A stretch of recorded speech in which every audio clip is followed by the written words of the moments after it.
சில தவறுகள் போன ஆட்சியில நடந்திருக்கலாம், பட் நீங்க அதை காப்பாத்துவீங்கன்னு உங்களை கொண்டு வந்தாங்க.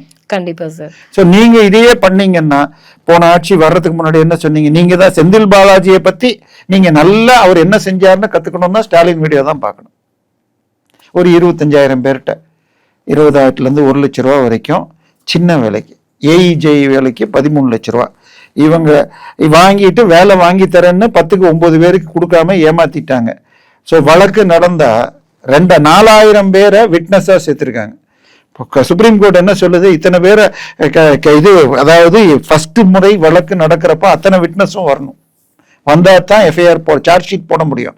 அவங்களுக்கு கேஸ் நடத்துறதுக்கு கிரிக்கெட் கிரவுண்டில் தான் நடத்தணுங்கிறாங்க. இது சொன்னது இது இத்தனை பேரையும் விசாரிச்சு முடிப்பதற்கு குறைந்தபட்சம் 200 வருஷம் ஆகுமா.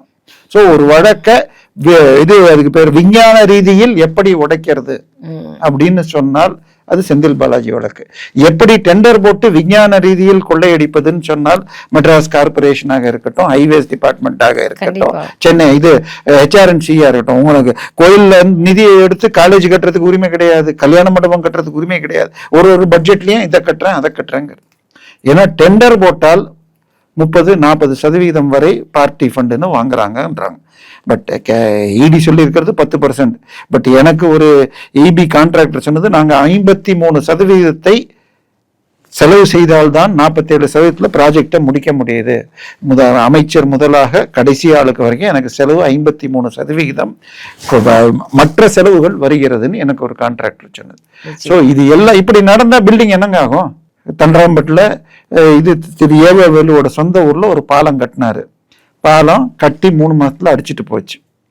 கேட்டா அது சேந்தனூர் அணையிலிருந்து 1 லட்சம் அடி தண்ணி திறந்து விட்டாங்க, 55,000 அடி வரைக்கும் தான் தாங்கும். இதுக்கு முன்னாடி கூட 1.5 லட்சம் திறந்துருக்காங்க. நீ கல்லணை என்னைக்கோ 500-1000 வருஷத்துக்கு 2000 சொல்றோம். அட்லீஸ்ட் நாயக்கர் காலத்துல கட்டியிருந்தா கூட 300 வருஷமா தாங்குது. நீங்க கட்டின பாலம் ஆனா 1 வருஷம் கூட தாங்க மாட்டேங்குது. ஏன்னா இது திராவிட மாடல்ல திராவிட டெண்டர் போடுறீங்க. இதான் நடக்குது.